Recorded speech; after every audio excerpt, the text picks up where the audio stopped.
Have you ever wondered why the salesman plays the bread lottery game?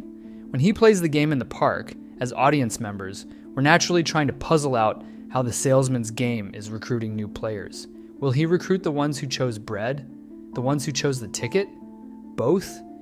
And it takes a while to dawn on us that he's not playing bread jar lottery at the behest of his masters. He's tormenting the homeless to play act as one of his own masters. The salesman has to believe that his masters are correct, that the impoverished and the indebted are trash, who are personally responsible for their misery and fundamentally deserve to die in the games. Because if his masters are wrong, if nobody is trash, if class stratification is a matter of sheer luck, then the salesman is just a murderer. He can't bear that possibility. At the same time, if there is such a thing as human trash that deserves to suffer, then he can't bear to imagine he belongs to that class of person. And so, he play acts. Where his masters spend unfathomable fortunes on their games, he spends a few $100 at convenience stores.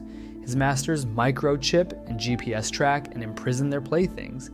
He ties his up with rope for a cheap game of rock, paper, scissors.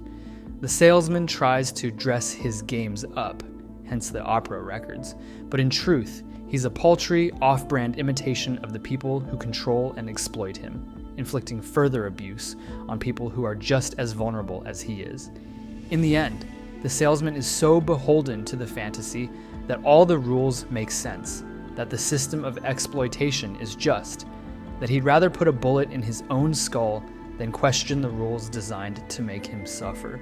It's extremely good, is what I'm saying. It's a dramatized and genred up, but nevertheless insightful, depiction of how the underprivileged are coerced into abusing other underprivileged people.